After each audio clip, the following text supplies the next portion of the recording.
Hello, everybody, and welcome to the Knowles Zone Live. This is Craic in time. Sorry I'm late. I'm dealing with some politics and stuff behind the scenes. Got a little bit distracted, stuff going on over here. So, throw me 2 cents in and give me opinions. So, I know Charlotte's been waiting in the studio. I have sent the emails out to everybody. PD may not be with us today, but I sent him the email just in case. But he is off doing something. But if he gets back in time, he may be able to join us. But we were supposed to start 7 minutes ago because I know there's a big match on for you all. Of course, I will be watching myself. But England play Holland. So we're just going to literally be on for about 40 minutes so we can let all the football fans get prepped and ready. So we'll bring on our panel and then we'll get the show on the road. So as I said, Queen Charlotte is here, so let's bring her on. Hello, everybody. And we've just got Cinnamon just in right there. Now, great timing as well, but I don't see his face. Oh, there he is. Oh, hold on. Is that an Argentina jersey he has on? That'd be weird. It's a brand new one. Oh, it's okay. Interesting. Are you going to change later on, or are you wearing that tonight?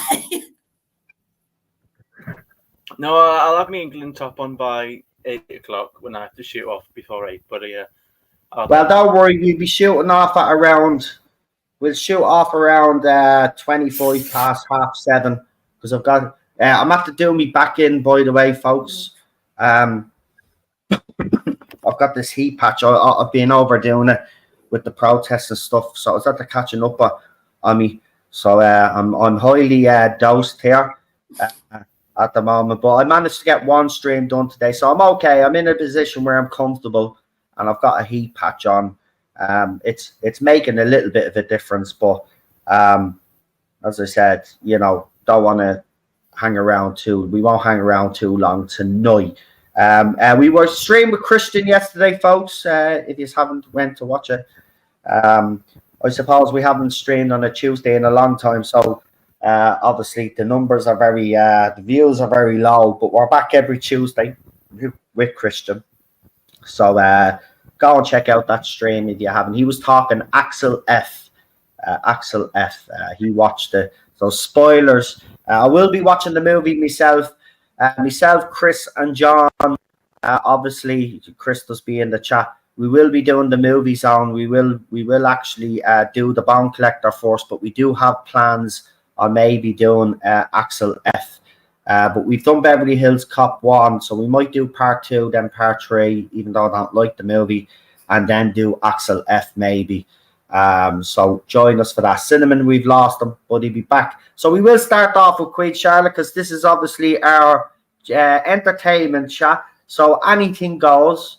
The only rule that I have here is that we don't talk DW because I'm absolutely sick and tired of it at this stage. And I still see people are like, down each other's throats about it. I mean, it's over. Take a break now. Take a break till Christmas, and then you can all start being down each other's throats then again. And come on, guys. We know we're going to get all the interviews bigging it up, saying it's the best thing ever. So we can wait for that. We know it's coming. Exactly. Right, so Queen Charlotte, what would you like to discuss this week? What have you seen out there that has you saying, I have to speak about this? So what have you got for us? I think, and I talked a little bit about this last week, but more in detail, the fact that House of the Dragon's back. And I think the way I want to talk about it is, it's one thing that it just does so well. And I feel like modern TV in certain bits is lacking. And it's the idea of sort of seeding events, sort of putting something in an episode, and then it having repercussions that keep going throughout the episodes afterwards. That sort of, and you can track. That's what I love about House of Dragon. Something happens and you can track, right, that's now happened because of that, then that's happened, then the characters have done this. And what's good about this season, I know you're going to watch it, so I'm not going to give details, is it's done such a good job so far of like tension being racked up each episode and sort of the stakes being raised each episode. and how the characters are just getting more and more sort of muddied with what morally they're doing and what actions they're justifying, because basically war's on the horizon, and that's sort of the backdrop to everything in this season, and it's worked really well. But yeah, it's the idea of actually having good consequences in a show. Like I said, the idea of putting something in one episode and then it really like knocking into effect episodes down the line. And that's what I've enjoyed so far. I think it's 5 episodes. I can't remember how many out now.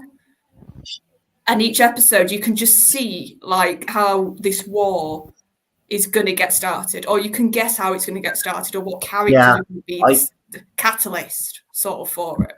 Yeah, I did enjoy season 1. Obviously, I did stop because I got so like me nowadays. You know, when Game of Thrones was on, I watched that religiously. I didn't miss an episode when it released. When I caught up, because I was originally late to Game of Thrones. But once I caught up, every episode that was on, I tuned in. Now, even though I've enjoyed House of the Dragon, you know, obviously I was a little bit suspicious because what HBO had done to Game of Thrones. Yeah, the franchise. A lot of fans were very apprehensive.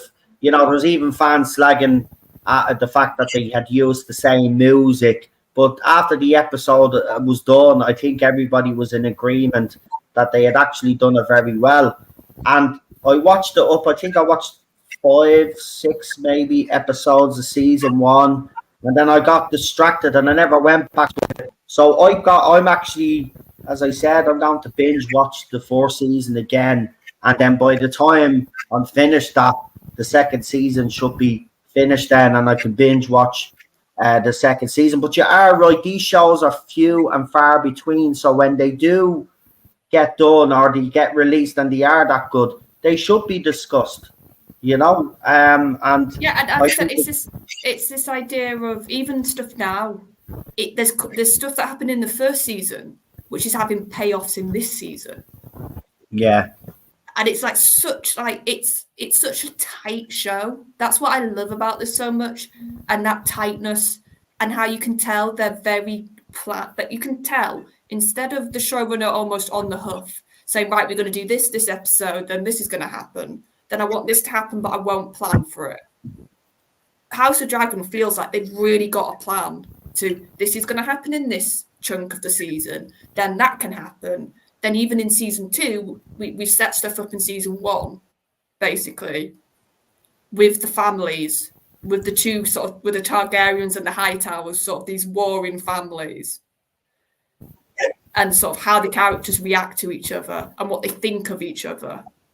And how characters can change as well. That's what's lovely to see, sort of relationships naturally change. That they might be very close at one point and then they're at each other's throats, or they sort of go back and forward, how they view each other. And then that fuels actions. Like the character work also is really good to see in this show. It is.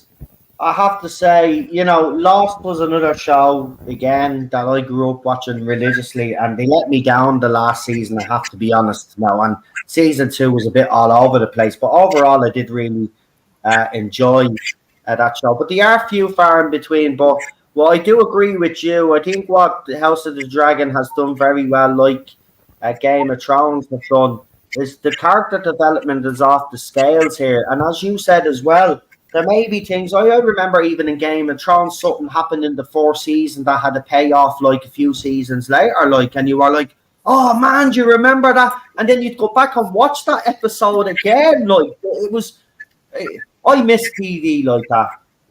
I really do. But that's why I'm looking forward to Cobra Kai. It's its last season, but that show has been absolutely brilliant. The nostalgia has been fantastic, but the characters have been developed. Johnny and fucking I always forget his name. Danny. No, Danny Russo. Yeah, jeez, how did I forget his name?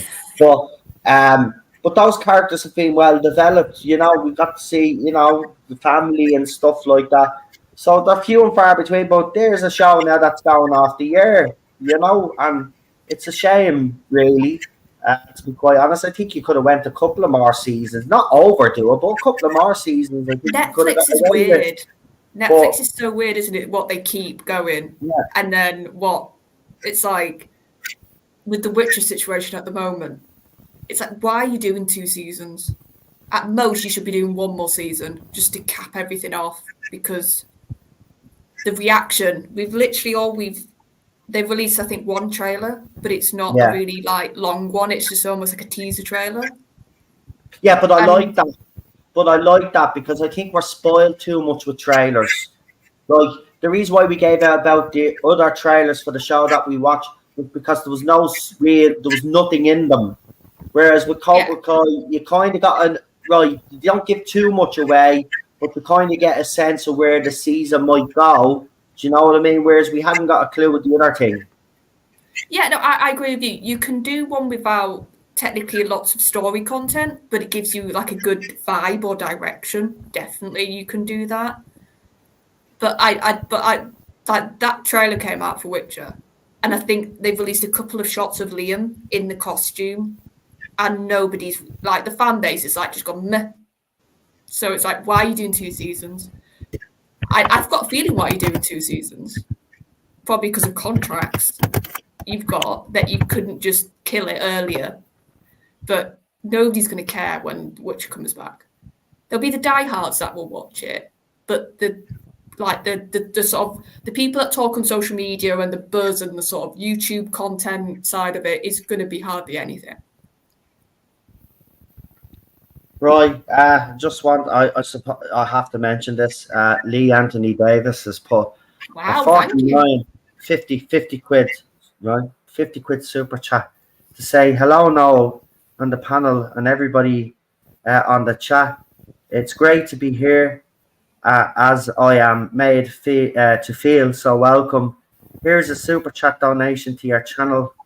So I am happy to help anyway I can, and I enjoy what you have to say. Listen, Lee, as I said with the other super chats that you gave us yesterday as well, absolutely, really, thank you. It blows me away, but I'm glad you do feel welcome. Everybody in this chat, the community that we've built here, we try to make everybody feel welcome as much as we can. Anyway, we try our best, but that's absolutely blown me away. Thank you very much. I appreciate it. That means a lot. Wow. I mean, guys, do you just want to add on to that there? Because you are part of the panel. I thought it said $4.99, not $49.99. Yeah, 50 quid. 50 quid. I mean, blown away.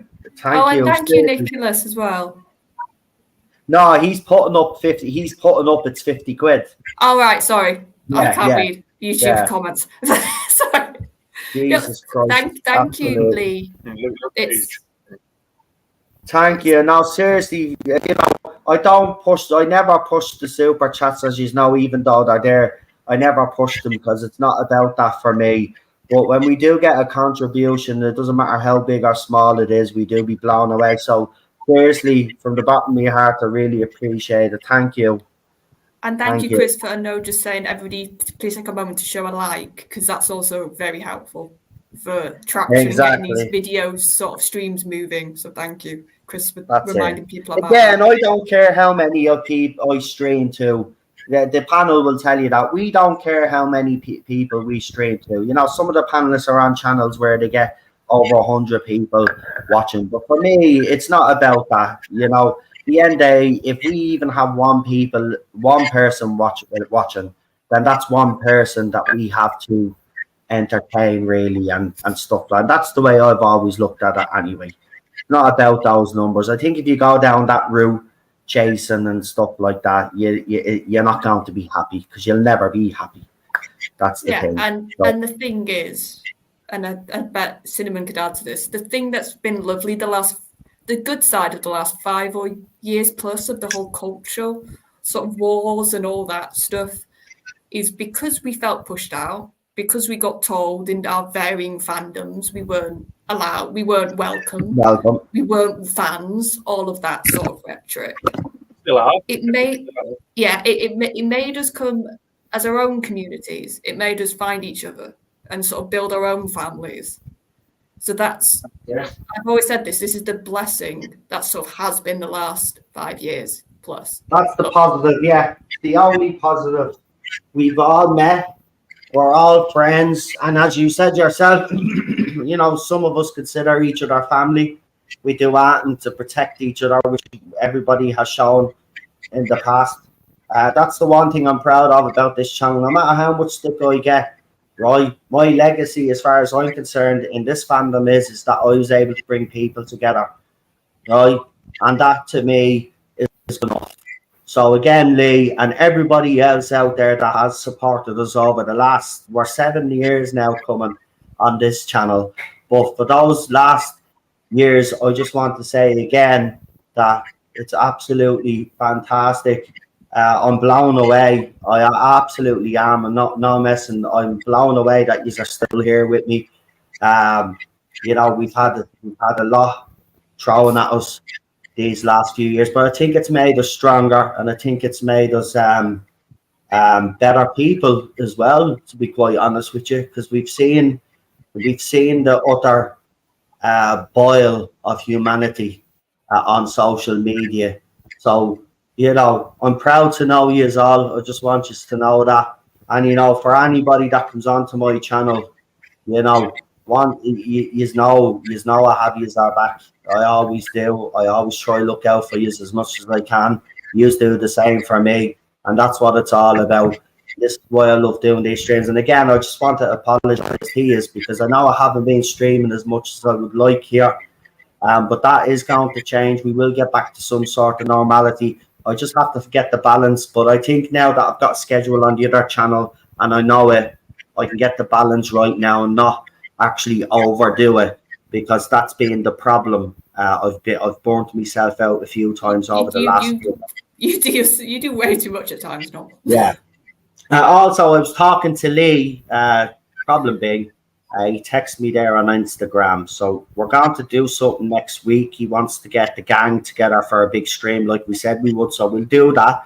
And we don't have to necessarily talk about Doctor Who. To be whatever, like what we're doing here today, whatever you want to talk about. But I'll get together because we haven't done it for a very long time and it'd be great. So Charlotte, is there anything else you would like to add before I hand over to Cinnamon and see what Cinnamon wants to talk about this week?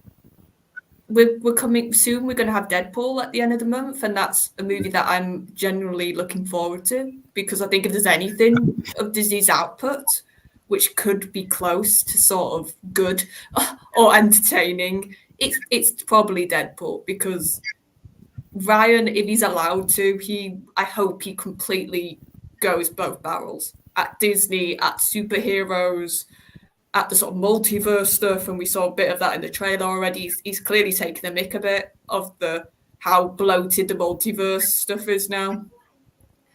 And I just want to see those two characters, Wolverine and Deadpool, that in any other format, they're like two bickering brothers that just hate each other and then love each other.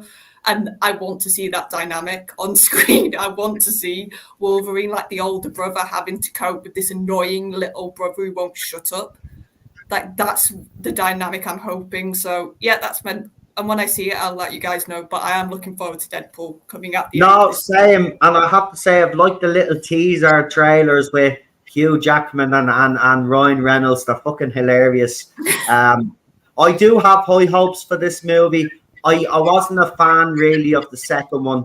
I only liked it when I actually saw the extended cut, which is slightly better. But compared to the first movie, I actually thought it was a bit of a letdown. So hopefully this one rectifies it. But from what I've seen so far, it looks like Hugh Jackman is really getting into this now, and I love it, because he said he wouldn't play the Wolverine ever again. The fact that he was Ryan Reynolds was able to get him back is absolutely amazing, and he's going to be wearing the proper Wolverine costume.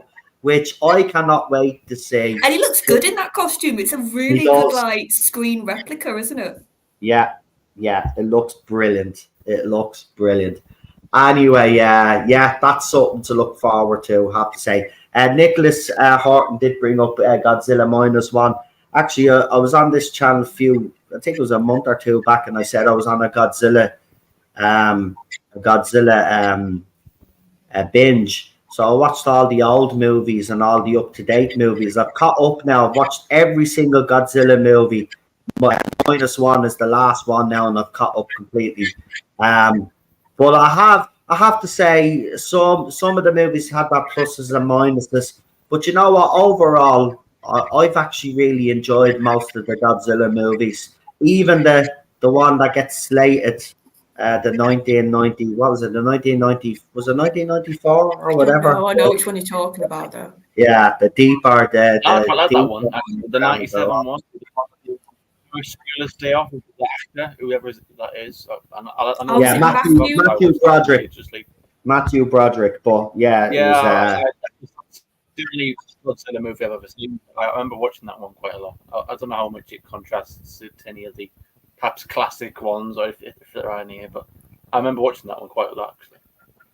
Oh, it was 98. It was 98. Yeah, you know what?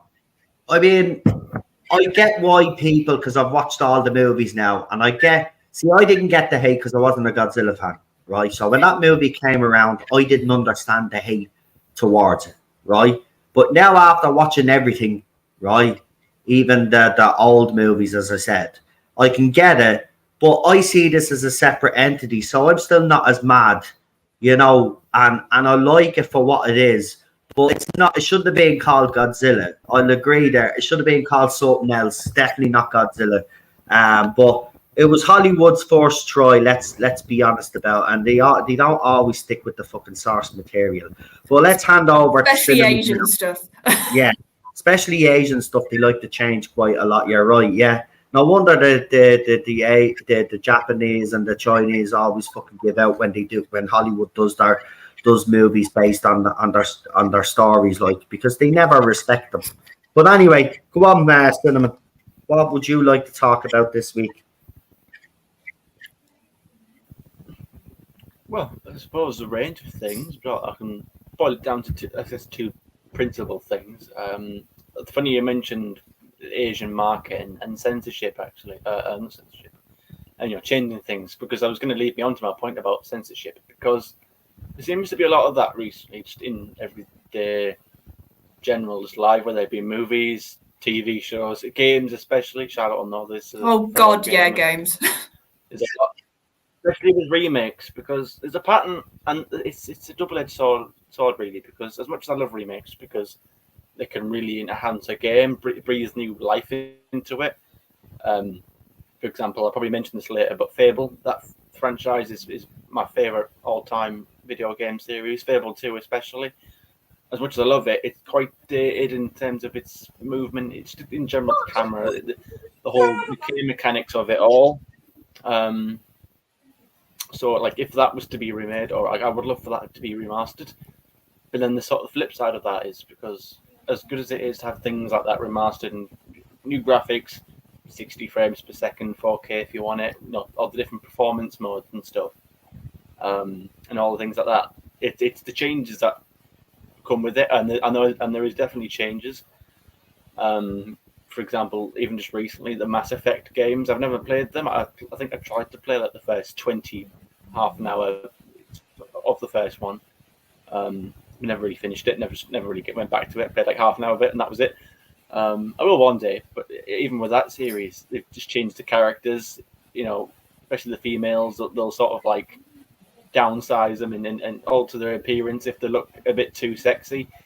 And then this sort of then creates a whole issue, because the thing is if they had never altered those characters in the first place and just re-released them with new graphics, 60 frames per second, would anyone really notice? But it's when they go out their way to change it, for the sake of changing it, for fear of a modern audience. And then you get the reaction of, oh, why have you done it? And then I, especially with the recent game as well that's just been announced, Dead Rising. I'm a big Dead Rising fan. which is also made by Asian Japanese market. Yeah, Capcom. And they're quite typically, I find that Capcom, they make Mega Man games, the Street Fighter, you'll know it if you're 90s or anything like that. I find that the Asian market is typically more accurate. I feel like whether that be down to the cultural differences, they just seem to be a bit more careful and a bit more concerned about the things that they make, and that they're a bit more focused on like their things. So they seem to don't want to change it, and they seem to be doing that with this game. They're remastering the original 2006 Dead Rising, and for the most part, it's fantastic. Apart from a few voice actor changes, which are unnecessary, but that's neither here or there, to be honest. It's not really to do with my point. It's more about certain changes that are a bit questionable, because, for example, a big part of that game is the boss battles and the different psychopath boss battles. And there's one guy who just so happens to be a big fat Asian butcher guy, and they've changed that into some sort of white guy who's got a cap and two glasses on, and it's like, why is that being changed?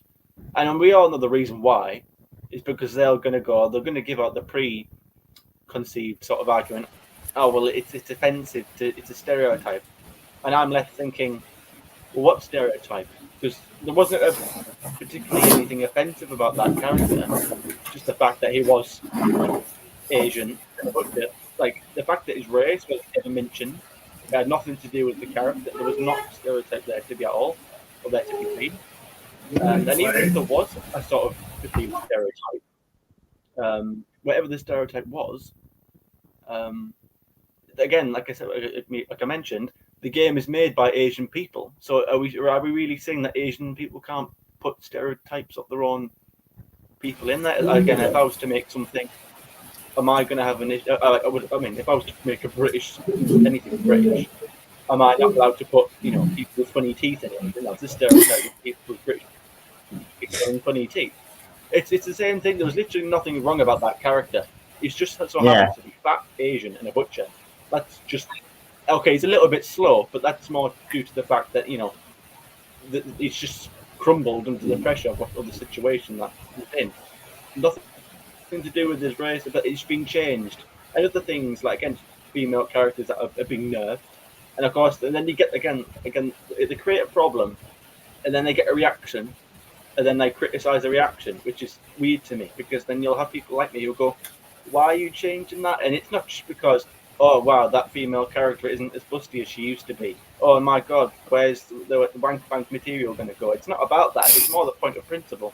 Like, why are you changing things that just don't need to be changed? And then I see articles like I saw the other day, and then you see them and they're like, oh, we know the type of fans, or we all know the ones. Oh yeah, and it's like, no, you just really don't understand it at all. It's just the thing that really bugs me, because it's a remastering game. Again, Fable 2, I would love a remaster of that. My favourite game of all time. That could really do with an uplift. A bit like they did with the Dead Space thing, just simple, fix controls, update things in general. That bit's fine. But it's when they go out their way to sort of change a certain character, or to change this element of this, or even like a voice actor, because again, the character of Frank West in that game is literally supposed to be kind of boring. He's an average person. He's not anyone special. That was intentional. But he's got a very, very iconic voice and a very iconic voice actor. And he's not even a remotely sort of interesting character. He's not that deep at all in terms of his story. He's literally so boring, but it's like he's one of the most unique characters because he's so boring, he's so iconic at the same time. It's a really weird mix, and it's TJ, and you can't imagine him not being in that game. And that's the only bit I'll play it, because it's the remaster and it looks fantastic. And we've still always got the original, I suppose. It's a bit similar to the other show that we talked about when we have the debate about the special effects, or the new update effects, whether you want them on or not. They give you the choice. So we've always got the original game, but it's just awkward when I was so excited for it, and then again I'm still going to get it, but it's when they change things like the voice actor, and it's like that's a pretty big important point to that game, that voice, that character, all the voices in fact. But apart from that, what have I been doing apart from Doctor Who? Because I said this about detoxing. I sort of half joked and half meant it as well. But I think it's good to detox because Doctor Who fandom is a pretty it's a stressful place. So when it's all done and said and done with, what do we do in the off season sort of thing? What do we do when we're not actually talking about that or not actually watching it? And well, to be honest, I'm quite hopeful for 2025.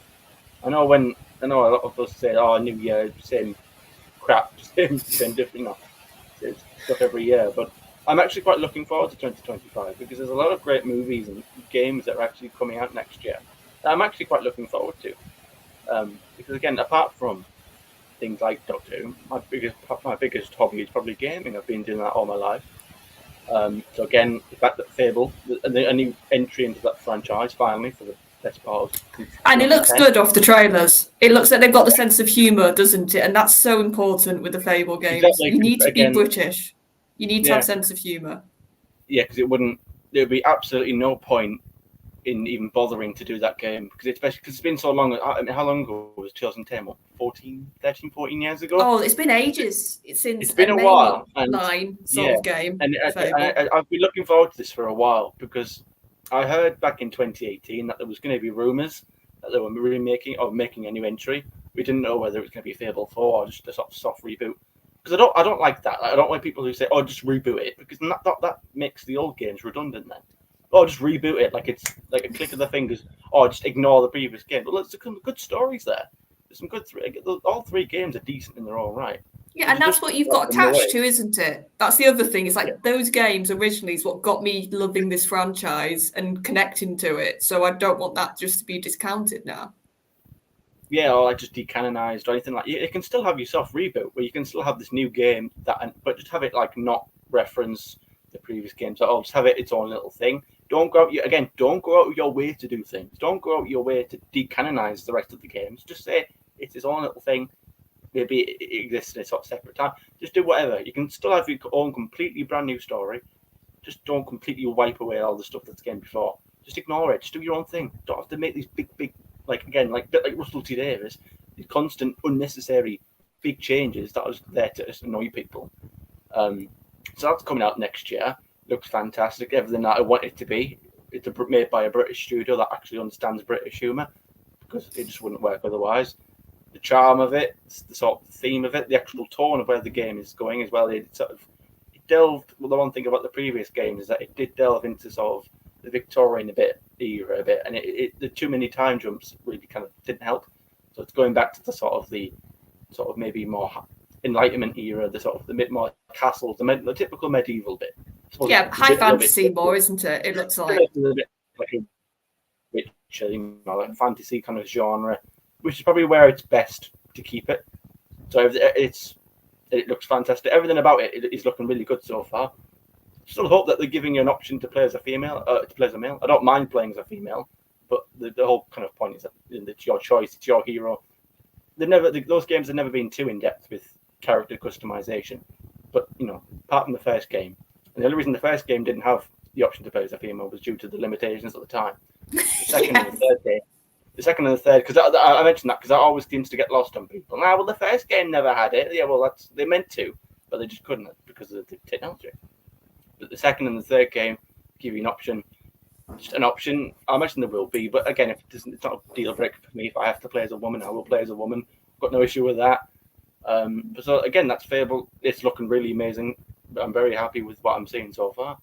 That's going out in 2025. 28 days, 20 years later.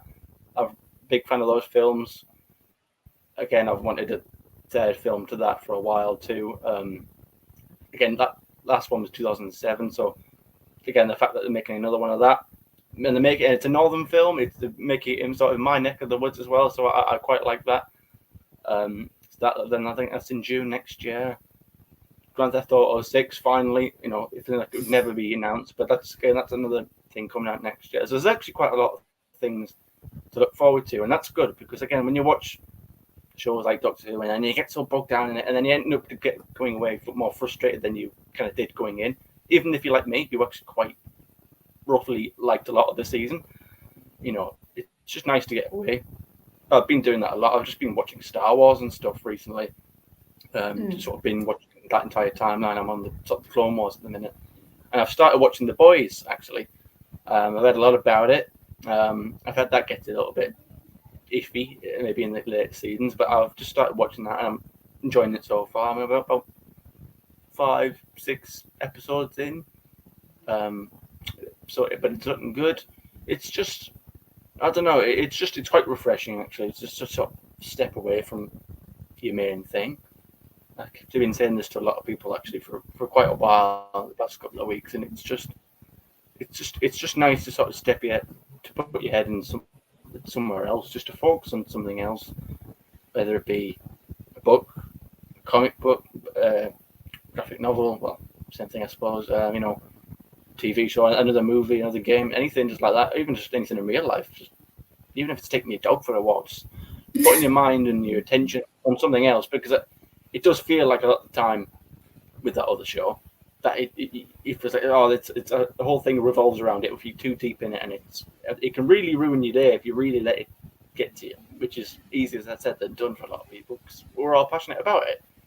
But there are other things out there, and actually when you do sort of actually clock onto that, and you actually do it, sort of put your attention and that focus on elsewhere, on things you actually enjoy, whether it's like an older game, something they can't really touch, even if they remaster it, like I said, with the Dead Rising thing, they can have the new voice actor, which again, I'm not being funny to the new voice actor, but it's just not the same, and it doesn't compare the same amount of energy. It's just not the same at all. But again, like I say, we've always got the original that's still always there. So again, I'm rambling on a bit, but it's just, I would say to everyone that it's all right to sort of take a bit of a detox every now and then, and put your focus elsewhere. Because, like I say, for 2025 for me, it's actually looking quite bright. There's 3 things there that I'm quite looking forward to. So yeah, that's a game. I think for me, I've got a big gaming thing as well for next year. It's heavily rumored, as in actually really good sources like industry insider people have said we're going to get a Switch 2 next year at some point. And Nintendo's sort of what got me into gaming. The first thing I ever had was a Game Boy. So they're sort of the console that I'll always keep an eye on. And the Switch, I've had it now, my Switch, for about 3 years, I think. I was quite late getting one because I wanted to get a good catalogue, basically, of games before I bought one. And the thing is with Nintendo, they really care about the games that's on their system. They're very sort of quality focused, and that's what I love about them. They might not be the most powerful system compared to the others, but they usually got really good quality first-party games.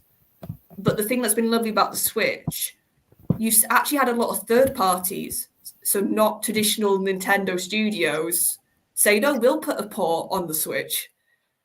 So, but the thing is, it's clearly not got the power it needs now. It's 8 years old, I think, the Switch now, so it is actually starting to suffer. That games that I would love, I'm no way going to be able to be on this system at the moment.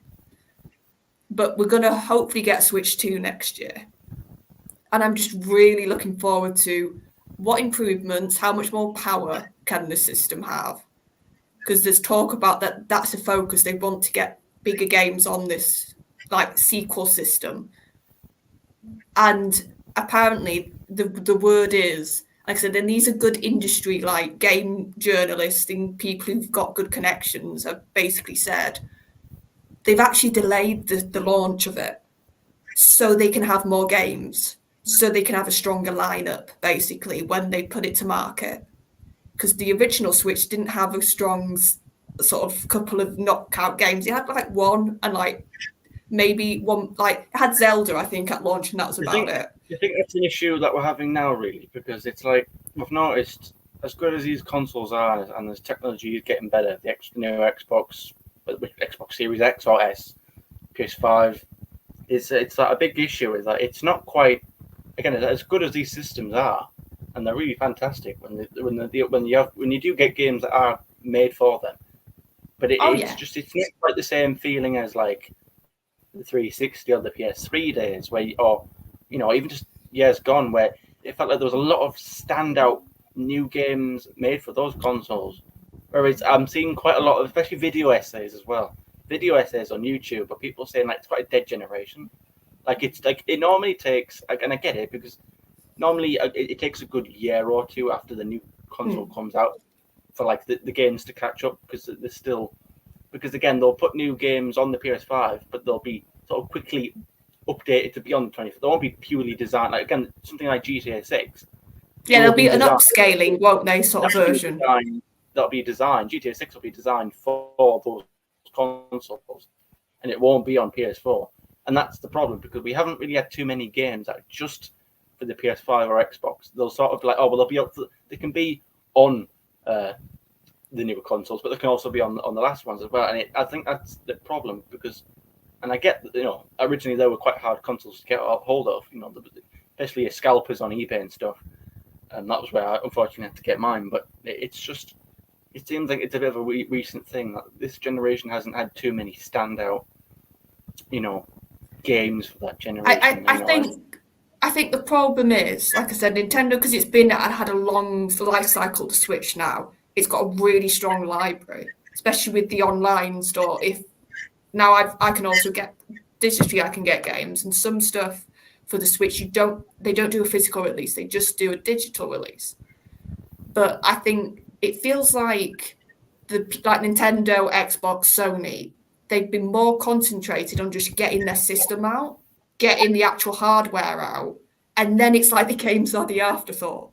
And it's like, no, you can ship us as many PlayStation 5s or Xbox, whatever, but there's not 2 or 3 killer games. People aren't going to buy the consoles when you release them. They're going to wait. They're going to go, no, I'm going to wait till a game I'm actually really excited comes out, and then I'll get the system. Like I said, that's why I was a bit late getting a Switch, because I knew the lineup wasn't good when they launched it. So now the fact that the industry, who, like I said, the insiders, the people who know, have said, actually, originally, we could have got the Switch 2 this year. But Nintendo themselves basically were like, no, we're going to give ourselves an extra year so we can get a better library sort of earlier on this time. And if that's true, I think that's a really healthy choice for the system. That's a really clever and good choice that instead of doing the greedy thing of saying, no, we'll just get the system out, we'll get the money, because it's going to sell incredibly well, this Switch 2, whenever it does get released. Because the Switch has been like one of the most successful things Nintendo's ever done. It's sort of beaten even the Wii at its height, or it's close to the Wii or other systems that have done very well for it.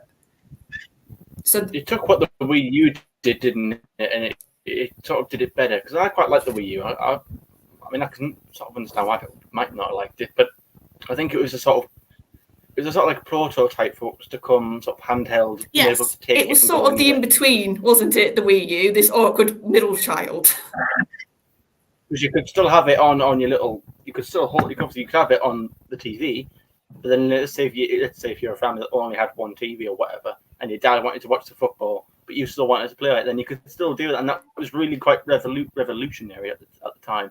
But I don't think you could take it too far away, otherwise it just disconnect. But now you can, because the actual core of the console is actually, the Switch is actually on the thing itself.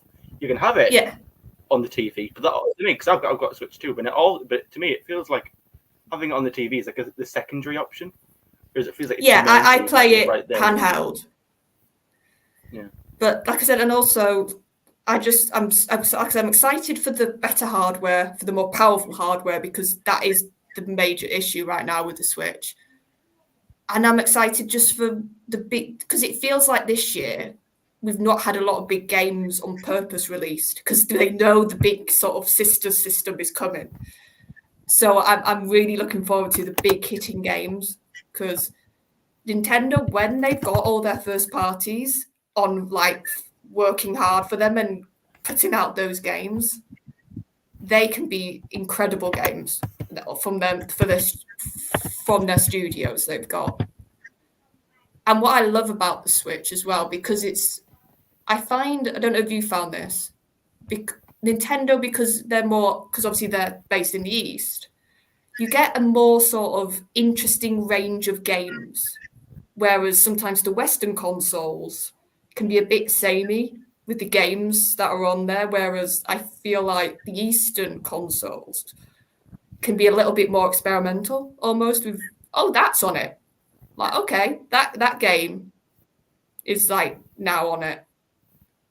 They're a bit more in-house, aren't they? Because they're a little bit different to something like a Sony or a Microsoft. Because I remember, like, Yes. only recently, I think, well, since the Switch, I think, but like when you started seeing like Call of Duty and things like that being put on the Wii U, and although it did terribly on that system, I mean, the fact it did so bad they didn't even release the DLC for it, but it's like it was quite a big deal to see sort of like Western games, especially adult 18 rated games as well, being put on there, because it was quite foreign. Like anything that was like not from them or anything that they weren't too, anything that they didn't make, they weren't too sure.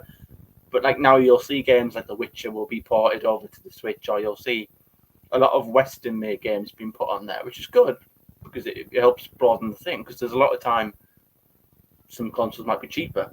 Because there might be Hogwarts Legacy. I couldn't imagine that a game like that being put on there. Maybe on 12 years ago, whatever. It seems like a lot of, especially nowadays, Nintendo are a little bit more open to having other games put on their console, whereas a lot of the time it was more only in-house studios that they would make games for. But Queen Charlotte will be back in a minute. But we're coming to the end of the stream because obviously there's a big game for obviously Cinnamon's an England fan because he's from England, so he wants to go and watch the match as well. So do I.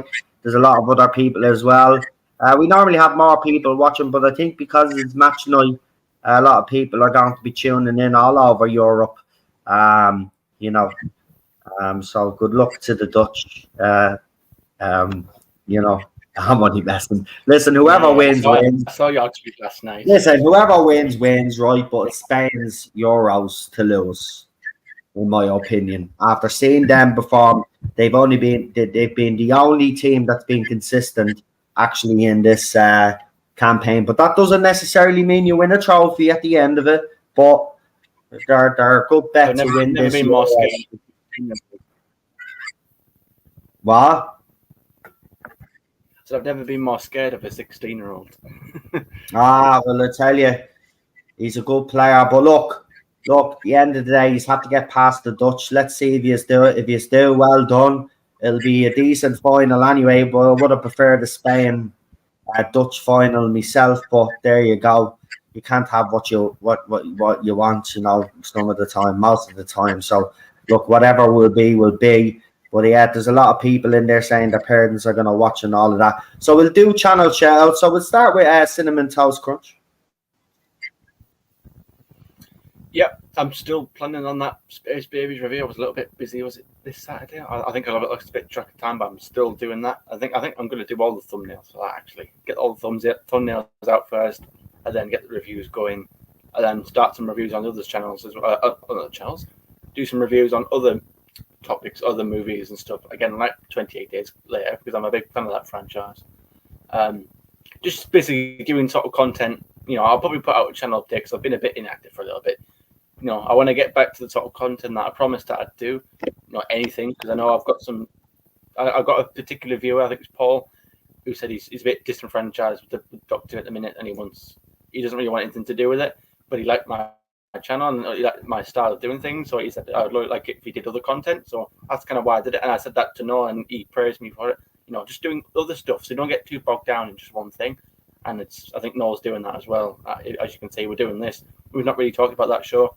We've talked about games for a lot of it. So it's nice to talk about other things, actually, because, again, a lot of the people in the chat will have other bigger interests and hobbies and other things as well.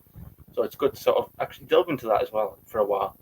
But so if you want any of that, then Cinnamon Toast Crunch, just on the same name there on YouTube and X. Nearly said Twitter there. Fantastic. I'll be here back for the movie zone, but I might be back tomorrow. I'm going to try to do some streams on a Thursday. Now, they'll be probably afternoon streams, and they won't be for long, maybe an hour or so. But I'll be back tomorrow to do a stream. I don't know what the topic is going to be, but it won't be DW anyway. And then we have the movie zone then again the weekend. So Sunday, the movie zone. And finally, we're going to get it done. 3 weeks. We've been putting it off, or something's come up with either a panelist or myself or whatever. But it's happening this Sunday. So come and join us for that. I tried to do it actually the weekend, but we had technical difficulties. But I've sorted that out now. It's all good. So we'll get us watch. So come and join me on Sunday for that. So now I'll hand you over to Queen Charlotte, who's going to do her shout outs, and then we'll leave it there. Let everybody get and watch England. And good luck to you tonight. Anyway, got to be honest. Good luck to you. I'll be cheering against you, but good luck to you. You'll have fun either way. Yeah, so you can catch me on Type 40 Live. We've got no grudges. Yes, you'll catch me on Thursday night where we're going to talk about some of the recent press sort of stuff that's floating around Who, and our usual sort of thing of nostalgia and a bit of fun we usually have and a bit of a laugh all together. So catch us there. And then you'll catch me here on Wednesdays for now the sort of general geeky chat. So catch me here on Wednesdays. Fantastic. And look, it's like some people have said that they like this idea of us doing different stuff. Listen, obviously, like it's going to take time for people to get used to it and all of that. But, you know, at the end of the day, everybody likes the panelists, and they like what they have to say. So we'll keep going with this anyway. As I said, I'll probably pop on tomorrow myself and just talk about random stuff. It's hard this time when I did one on Sunday when the watch along went bad and I just started chatting. He said you should do more of them anyway. So maybe we'll do them on a Thursday where I just come on and talk about random entertainment stuff and stuff about when we grew up and all of that. I think people like that when I start talking about stuff when we grew up and all. So we'll do all of that. But we're going to leave it there. It's 7:30. Bang on. There you go. Kept to it. So I'll leave it there. I want to say good night to you all. You all know the channels to follow anyway, folks. We don't have to put them in every week, but you know who to go and support and whatever. So we'll see you. Lee, thanks again. We really do appreciate that super chat. It was really, as I said, really appreciate that. So until the next time, folks, enjoy the rest of your evening, and we will talk to you soon. And it's the Craic time trailer. Here we go.